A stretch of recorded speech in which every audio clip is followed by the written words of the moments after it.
Hi friends, welcome to our channel. Latest updates and information కోసం friends ఛానల్ని subscribe చేసుకోండి friends. And పక్కనే ఉన్న బెల్ ఐకాన్ని క్లిక్ చేసి ఆల్ ఆప్షన్ని సెలెక్ట్ చేసేయండి. ఇక కావ్య అనామిక తనని మోసం చేసింది పక్కన పెడితే, తను తెలుసో తెలియకో భర్తను నలుగురిలోనూ అవమానించానని, భర్త దృష్టిలో మోసగత్తిని అయిపోయానని చెప్పి కన్నీళ్లు పెట్టుకుంటూ కూర్చుంటుంది. ఇక కావ్య రాత్రి భోజనం కూడా రాకపోవటంతో కనకం ఏంటి ఉదయం నుంచి చూస్తూనే ఉన్నాను, ఈ కన్నీళ్ళతోనే జీవితాంతం కాపురం చేసుకుంటూ ఉంటావా చెప్పు అని అనగానే, లేదమ్మా, నా కారణం చేత ఎవ్రీ ఇయర్ వచ్చే డిజైన్స్కి వచ్చే అవార్డు రాలేకపోయింది, ఇదంతా నా కారణం చేతే అని కన్నీళ్లు పెట్టుకుంటూ ఉంటుంది. ఇలా కన్నీళ్లు పెట్టుకునే ఉంటావా, లేకపోతే ఒక అడుగు ముందుకు వేసి పట్టుదలతో దేన్నైనా సాధించాలనుకుంటున్నావా అని అనగానే, లేదమ్మా, అనామికకు బుద్ధి చెప్పడమే కాదు, ఇక పతనం కాబోతున్న స్వరాజ్ గ్రూప్ ఆఫ్ కంపెనీని పైకి కూడా తీసుకుని రావాలి అని అనుకుంటున్నాను అని కావి చెప్పంగానే, కదా, అవును కదా, ఆ అనామిక లాంటి దానికి గుణపాఠం రావాలి అన్నా, కంపెనీ ముందుకు వెళ్ళాలి అన్నా నీ డిజైన్స్, నీ తెలివితేటలు కావాలి. అలాంటప్పుడు నువ్వు తినకోకుండా కూర్చుంటే నీ మెదడుకు శక్తి ఏమొస్తుంది, ఆలోచన ఏం చేస్తావు, నువ్వు ఏదైనా సాధించాలంటే ఓపిక ఎక్కడ వస్తుంది, ముందు తిన్న తర్వాత నువ్వు ఏదైనా ఆలోచించు, ఇక రేపటి నుంచి కొత్త లైఫ్ని స్టార్ట్ చేయి అని అనగానే, అవునమ్మా, ఇలానే కన్నీళ్ళు పెట్టుకుని కూర్చుంటే ఏమీ సాధించలేమని అర్థమైంది, ఇటివ్వు అని చెప్పేసి కావ్య భోజనం అయితే చేసేస్తుంది.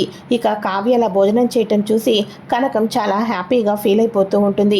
ఇక కృష్ణమూర్తి అయితే, నా కూతురికి పుట్టింటిలోనూ సుఖం లేదు, అత్తారింట్లోనూ సుఖం లేదు, ఎప్పుడు కూడా కష్టాలు కన్నీళ్ళే, దీని జీవితంలో మంచి రోజులు ఎప్పుడు పెట్టాడో దేవుడు అని చెప్పేసి కృష్ణమూర్తి మనసులో అనుకుంటూ ఉంటాడు.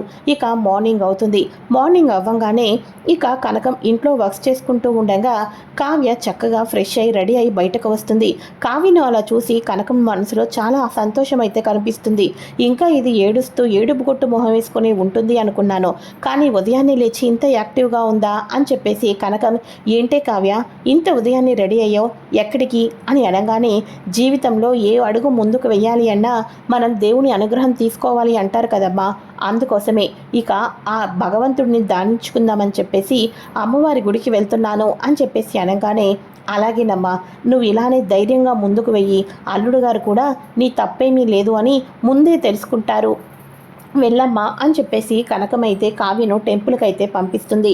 మరోపక్క అపర్ణాదేవి కూడా ఇంట్లో ఈ గొడవలు, అసలు కావ్యది తప్పున్నా లేకపోయినా కావ్య మీద నిందపడటం, ఇవన్నీ కూడా చాలా గందరగోళంగా అయ్యి ఇక మన అపర్ణ కూడా టెంపుల్కి అయితే వెళ్తుంది. ఇక టెంపుల్కి వెళ్ళిన తర్వాత అక్కడ కలిసిన తర్వాత ఇద్దరు మనసు విప్పి మాట్లాడుకుంటారు. అప్పుడు కావ్య, నేను ఏ తప్పు చేయలేదు అత్తయ్య గారు, ఆ అనామిక దృష్టిలోనేమో నేను ఓడిపోయాను, నా భర్త దగ్గరేమో నేను మోసగత్తని అయిపోయాను, ఇదంతా కూడా అనామిక వేసిన ప్లాను, ఇప్పుడు నాకు ఏం చేయాలో అర్థం కావటం లేదు అత్తయ్య గారు అని చెప్పేసి కావ్య అపర్ణ దగ్గర కన్నీళ్ళు పెట్టుకుంటూ చెప్పుకుంటూ ఉంటుంది. మరోపక్క ఉదయం నుంచి మామ్ ఏది అని అడుగుతున్నాను, ఎవరు సమాధానం చెప్పరేంటి, అత్త నువ్వేనా చెప్పు అని అనగానే, మీ అమ్మ ఒంటరిగా గుడికి వెళ్ళిందిరా రాజ్, కానీ ఒంటరిగా వెళ్ళింది, కానీ అక్కడ ఒకరిని కలవటానికి వెళ్ళింది, ఎవరిని అనుకుంటున్నావు, మనల్ని మోసం చేసి వెన్నుపోటు పొడిచిన ఆ కావ్యని మీ అమ్మ గుడికి వెళ్ళి సీక్రెట్గా కలుసుకోవాలి అనుకుంటుంది, ఇక అత్తా కొడళ్ళు ఈ మాట్లాడుకుంటున్నారు గుడిలో అని అనగానే, ఏంటత్తా నువ్వు చెప్పేది నిజమా అని అనగానే, అవునరా రాజ్, మీ అమ్మ టెంపుల్ నుంచి వచ్చిన తర్వాత నువ్వు ఏం చెప్తావో, ఎలా కాలావతితో మాట్లాడుకోకుండా అడ్డుపడతావో నీ ఇష్టం అని చెప్పేసి రుద్రాని రెచ్చగొడుతూ ఉంటుంది. ఇక వెంటనే రాజ్ అయితే అనుకుంటూ ఉంటాడు, మామ్కి నేను ఎదురు చెప్పలేదు, కానీ ఇప్పుడు మామ్ ఆరోగ్యం అస్సలు బాగోలేదు, డాక్టర్స్ స్ట్రెస్కి గురి చేయొద్దు అని అన్నారు అని చెప్పేసి రాజ్ ఆ విషయాలన్నీ గుర్తు తెచ్చుకుంటూ చాలా డిసప్పాయింట్ అయిపోయి సోఫాలో కూర్చొని ఉంటూ ఉంటాడు. ఇక వెంటనే, ఇప్పుడు చెప్పండి అత్తయ్య గారు, ఇక నేను ఏం చేయగలను చెప్పండి అని అనగానే, నేనేం చెప్తే అది చేస్తావు కదూ, నా మాట మీద నిలబడతావు కదూ అని అనగానే, నిలబడతాను అత్తయ్య గారు చెప్పండి అని చెప్పేసి అనగానే, నువ్వు ఇప్పుడు ఏమీ చెయ్యొద్దు, నువ్వు తిన్నగా ఆ ఇంటికి వచ్చేసేయి, ఇక నీ భర్తతో కలిసి కాపురం చేసుకో అని చెప్పి అనగానే, అత్తయ్య గారు, ఆయనతో కలిసి కాపురం చేసుకోవాలా, ఆయన మనసులోనే నేను లేను, అటువంటిది ఆయన నన్ను క్షమించడు, నా ముఖం చూడటానికి కూడా ఇష్టపడటం లేదు, అటువంటి వ్యక్తి ఇంటికి నేను ఎలా వస్తాననుకుంటున్నారు అత్తయ్య గారు అని అనగానే, పిచ్చిదానా, ఇప్పుడు మొన్నటిదాకా అతనే ఇంటికి వచ్చి పిలవాలి అని చెప్పేసి అన్నావు. ఇప్పుడు తెలుసో తెలియకో తప్పు నీ మీద కూడా పడింది. ఇంకా మీరిద్దరూ ఇలానే దూరంగా ఉంటే మీ మధ్య ఇంకా దూరం పెరిగిపోతుంది. ఇక మొన్నటిదాకా వాడిది తప్పు, నువ్వు బెట్టు చేసావు ఇంటికి రాకుండా ఉండటానికి. కానీ ఇప్పుడు నువ్వు తప్పు లేదని నిరూపించుకోవాలి అన్నా, కంపెనీ గురించి ఆలోచించుతున్నా, దుగ్గిరాల వారి గౌరవ ప్రతిష్టల గురించి ఆలోచిస్తావు కాబట్టి ఒక అత్తగా కాదు ఒక అమ్మగా చెప్తున్నాను, నువ్వు మళ్ళీ ఆ ఇంటికి వచ్చేసేయాలి అని అనగానే కావ్య అన్నీ ఆలోచించుకుంటుంది. అవును, అక్కడ రుద్రాణి గారి హస్తం కూడా ఉందని తెలిసింది. అనామికకి బుద్ధి చెప్పాలి అన్నా, కంపెనీలో నేను మళ్ళీ కంపెనీకి వర్క్ చేయాలి అన్నా, ఇవన్నీ చెయ్యాలి అంటే నేను ఆ ఇంటికి వెళ్ళాలి. ఇక నా భర్త మనసు కూడా గెలుచుకోవాలి. నేను ఏ తప్పు చేయలేదని నిరూపించుకోవాలి. మొన్నటిదాకా ఆయన తప్పు చేశారని చెప్పుకొని ఆయనే నన్ను తీసుకుని వెళ్ళాలి అనుకున్నాను. ఇప్పుడు తప్పు నా వైపు ఉంది కాబట్టి అత్తయ్య చెప్పిన మాటే కరెక్ట్ అని చెప్పేసి కళావతి అయితే ఒప్పుకుంటుంది. సరే అని చెప్పేసి ఇద్దరు ఇంటికైతే బయలుదేరుతారు. అపర్ణాదేవి గుడి నుంచి ఒంటరిగా వస్తుంది అని అనుకుంటూ ఉండగా అందరూ ఇంట్లో కాఫీలు తాగుతూ పేపర్స్ చదువుతూ రాజేమో సీరియస్గా ఉంటూ ఉండగా అపర్ణ భుజం మీద చేయి వేసి కోడల్ని మెల్లగా ఇంట్లోకి రప్పిస్తూ ఉంటుంది. అందరూ చూసి హ్యాపీగా ఫీల్ అవుతూ ఉంటే రుద్రాణి షాక్ అయిపోతుంది. ఇక అందరూ లోపలికి వస్తూ ఉంటుందన్న సైలెంట్గా ఉంటే రుద్రాణి మాత్రం ఆగు, అక్కడే ఆగు కావ్య, ఏంటి వదినా పోయిన దరిద్రాన్ని ఇంటికి తీసుకొని వచ్చి పెట్టావు అని అనగానే నా కోడలు దరిద్రం అని నీకెవరు చెప్పారు, ఇంకొక మాట మాట్లాడావంటే నేనేం చేస్తానో నాకే తెలియదు అని అనగానే మామ్ ఏంటి మామ్ నువ్వు చేస్తున్న పని నీకేనా అర్థమవుతుందా అని అనగానే అర్థమవుతుంది. మన ఇంటి కోడలు బయట ఉంటే ఎటువంటి ముప్పులు వచ్చినాయో చూసావు కదా. పిచ్చిదాన్ని చేసి జనాలు ఆడుకుంటున్నారు, ఎవరికి వచ్చినట్టు వాళ్ళు ఊహించుకుంటున్నారు. ఇందులో కళావతి తప్పేమీ లేదు. కళావతి తప్పు చేసిందని నువ్వు నమ్మినా నేను ఇప్పుడు ఏమీ చేయలేను. నిరూపించుకోవటం కోసమే కళావతి ఇప్పుడు ఇంటికి వచ్చింది.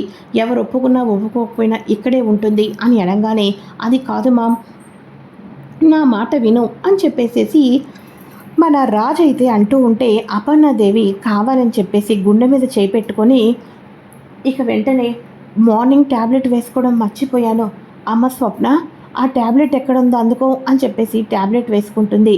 ఇక తనకి ఏదో నొప్పి వచ్చినట్టు డాక్టర్స్ అన్న మాటలన్నీ గుర్తుకు రావాలని చెప్పేసి చెప్పడంతో ఇక సచ్చినట్టుగా రాజు కూడా కళావతి ఇంట్లో ఉండటానికి ఒప్పుకుంటారు.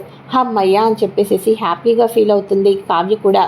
ఇక వెంటనే రుద్రాని ఏంటిది, దీన్ని ఇంటి నుంచి పంపించేశాము, ఆ కళ్యాణ్ గాళ్ళలానే రాజు జీవితం లాస్ అయిపోతుంది, ఆస్తి మొత్తం హ్యాపీగా ఉండొచ్చు అనుకుంటే ఏంటి మమ్మీ ఈ కావ్య మళ్ళీ రీఎంట్రీ ఇచ్చింది. కావ్య దుగ్గిరాల వారి ఇంట్లో అడుగు పెడితే తర్వాత మన పరిస్థితి ఊహించుకోవడానికి కూడా ఏమీ లేదు మామ్ అని చెప్పేసి రాహుల్ రుద్రాని వాళ్ళు మాట్లాడుకుంటూ ఉంటారు.